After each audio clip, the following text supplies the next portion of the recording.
Dans ce tutoriel, on va découvrir ensemble comment peindre le cuir et du métal, tout particulièrement la sangle qu'il a en bandoulière pour tenir l'épée. Le matériel ainsi que les étapes y sont présentés, vous trouverez beaucoup plus de détails dans la description de cette vidéo. Avant de démarrer, vous devez savoir que cette pièce a été réalisée durant mes vacances et que malheureusement, j'ai été victime d'une petite mésaventure.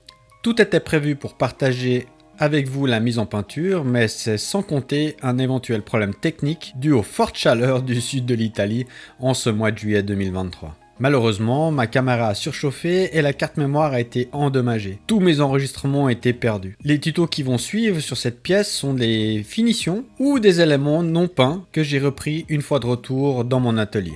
Bienvenue sur ma chaîne YouTube SZ Miniature, une chaîne dédiée au montage et à la mise en peinture de figurines historiques. La sangle qu'il a en bandoulière n'a pas été réalisée. Pour ça, la base, je vais la réaliser avec du Red Brown de chez Aka.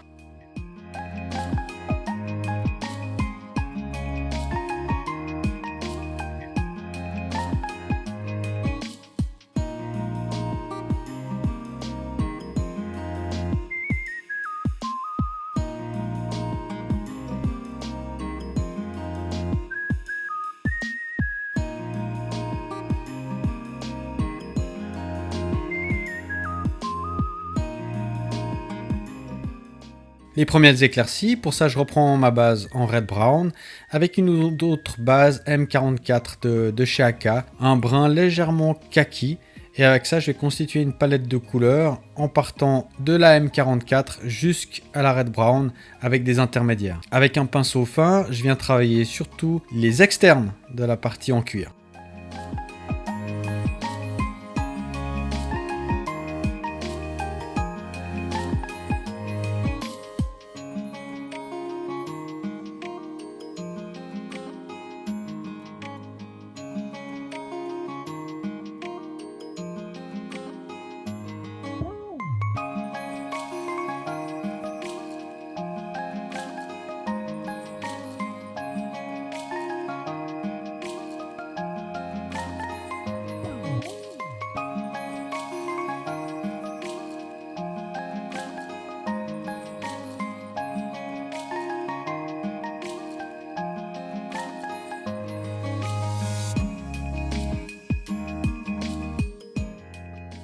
Second éclairci, pour ça, la palette précédente, je vais venir y ajouter du pale sand.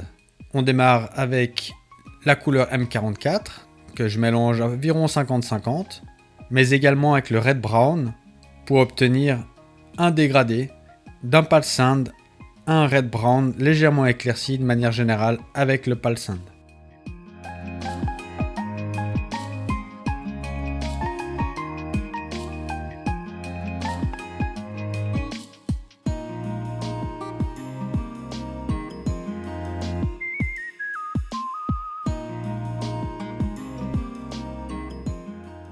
On va venir travailler les bords du cuir avec la pointe du pinceau et une peinture fortement diluée. Vraiment, ça doit être extrêmement léger, on renforcera par la suite.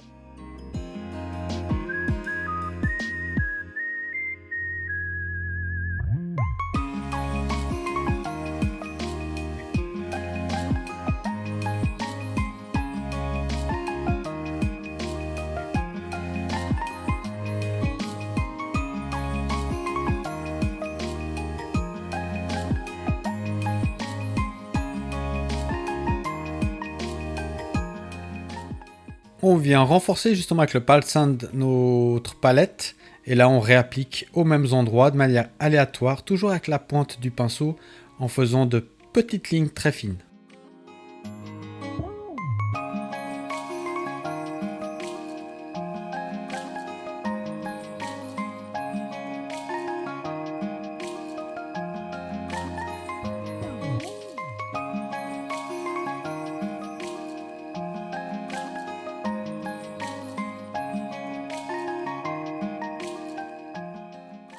Pour adoucir un petit peu le travail qu'on vient de réaliser, on reprend le Red Brown, très dilué, puis on vient placer des petits jus sur les éclaircies précédents.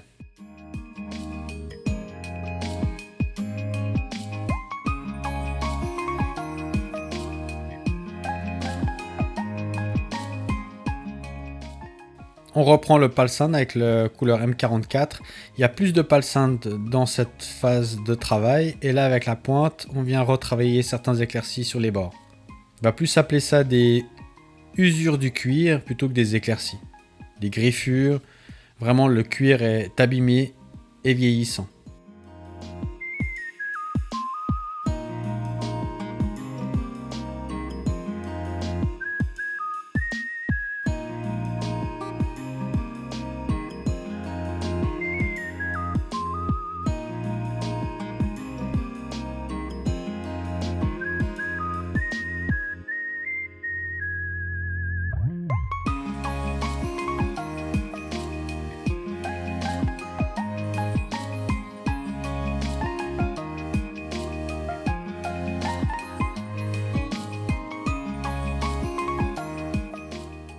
À l'aide d'un rouge pur, on va venir retravailler un petit peu cette tonalité au niveau du cuir. Pour ça, on va prendre un pinceau et une peinture fortement diluée, 80-20, et on va venir travailler sur certaines zones, apporter cette rougeur au niveau du cuir.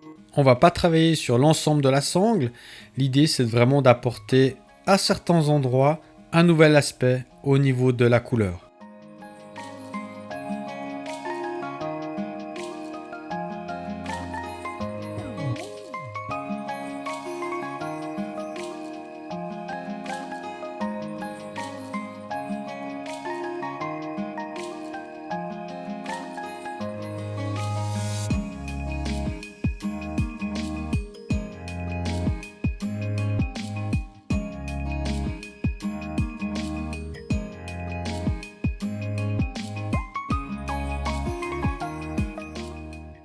On va travailler les ombrages à l'aide d'un noir qu'on va placer sur la palette, fortement dilué, 80-20. Et au pinceau, on va venir travailler des zones de la sangle autour des points métalliques, tout particulièrement. Comme ça, on fait ressortir les volumes. Et après, vous allez pouvoir renforcer à certains endroits avec une ou plusieurs couches de ce lavis, de ce jus sombre. Principalement dans l'axe de la sangle, on apporte un petit peu plus d'ombrage. On fait ressortir les petits trous ainsi qu'autour des petites pièces métalliques.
L'idée maintenant, c'est de renforcer un petit peu tout le travail qui a été fait. Donc on reprend notre palette, on vient affiner les zones rougeâtres, les zones plus foncées, également les usures qu'on a fait en clair, retravailler jusqu'à obtenir le résultat qu'on attend, c'est-à-dire de belles transitions et puis des variations dans les tons et dans l'usure surtout au niveau de cette sangle.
Devons travailler d'une manière beaucoup plus fine. Là, on change de pinceau, donc je prends un numéro 1. Tout à l'heure, j'étais en numéro 2. Mais voilà, avec le changement, maintenant, on peut travailler encore plus finement sur certaines zones. Ça arrive très souvent qu'on commence avec un numéro de pinceau et puis on finit avec quelque chose de beaucoup plus fin.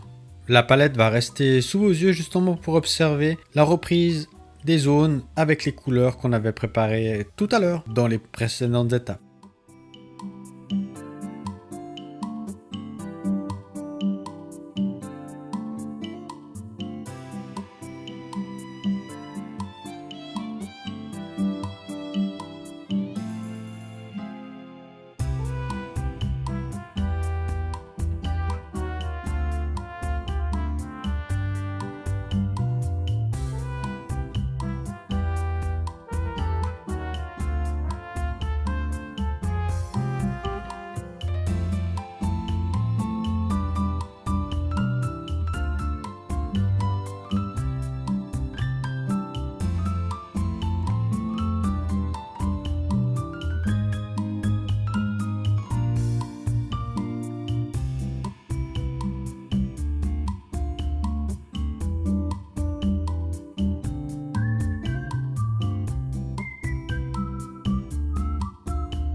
Les finitions, on a été assez grossier tout à l'heure. C'est le moment de venir beaucoup plus finement au pinceau à travailler sur certaines zones, toujours avec les couleurs qu'on a sur notre palette depuis le début de l'exercice. Vous allez voir qu'on va venir, en complément de ces finitions, venir renforcer l'usure du cuir, surtout sur les bords, avec une couleur très claire, presque le pâle sand pur, vraiment pour augmenter le vieillissement de ce cuir.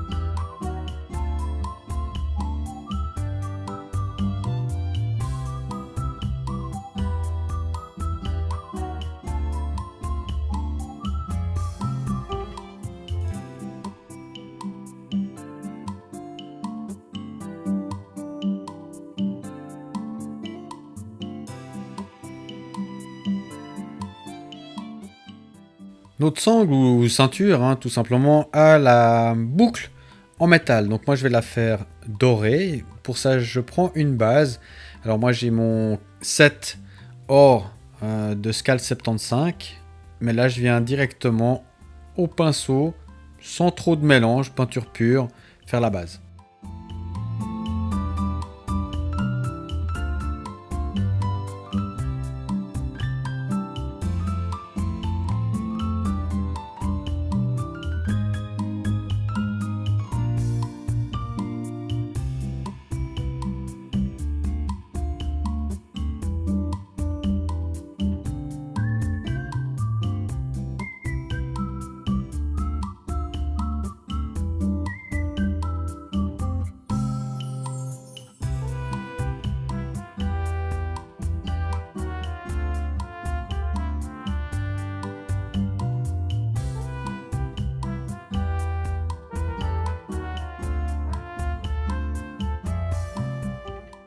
On poursuit avec un petit lavis pour ces ombrages.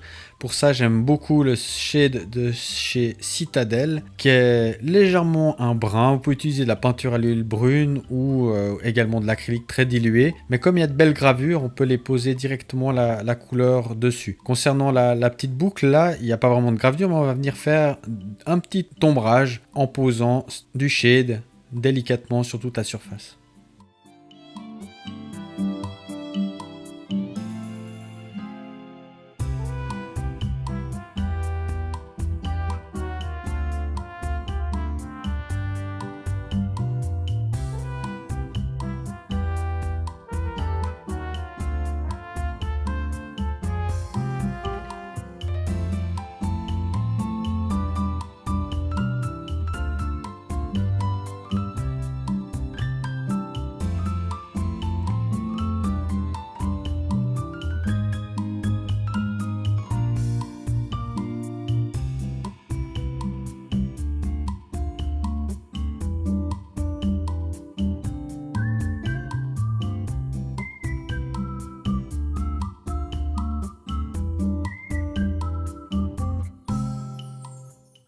Ces boucles, ces métaux sont vieux. Un petit vieillissement n'est pas trop. Pour ça, je prends un noir pur que je dilue moyennement 50-50 et que je viens travailler certaines zones pour les renforcer très foncées. Également, je profite pour, dans les gravures, rajouter ce noir pour augmenter en fait les reliefs.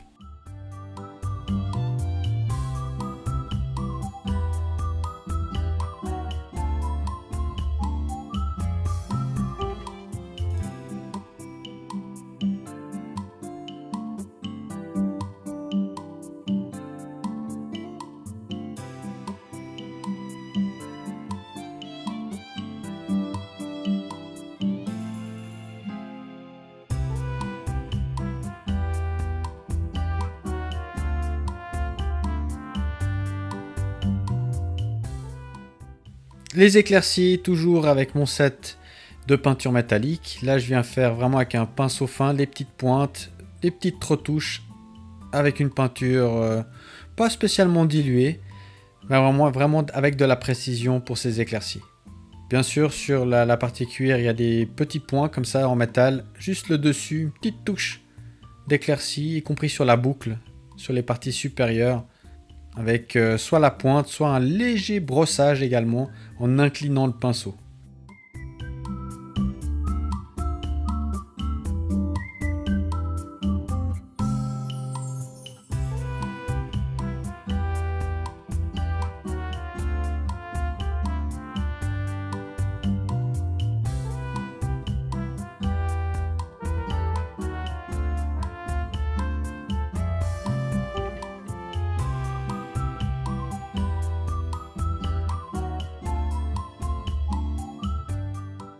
Pour conclure, une étape de finition. Donc là, on a notre palette, donc la couleur de base, un shade, un noir pour les creux et notre éclaircie. Et on vient retravailler les éventuels défauts, retravailler avec la base à certains endroits, les éclaircies et y compris les ombrages. Donc voilà, quelques finitions toujours pour rattraper des éventuels dérapages, manque de précision, toujours passer par cette phase. On arrive bientôt au terme de cette vidéo avec un résultat largement satisfaisant. Vous pouvez renforcer, changer les couleurs, adapter un petit peu votre aspect de vieillissement. Mais là, vous avez des bases pour faire du cuir, y compris des métaux tels que ici sur une sangle ou une ceinture. Merci d'avoir visionné cette vidéo jusqu'au bout. Si ça vous a plu, merci de partager et de placer un petit pouce vers le haut, ça fait toujours plaisir. Dans le cas contraire, un petit commentaire constructif, c'est toujours utile. Si vous avez des questions, n'hésitez pas, j'y répondrai très volontiers. Abonnez-vous pour obtenir une notification dès l'arrivée de mes prochaines vidéos. Jusque là, portez-vous bien, à vos pinceaux, ciao!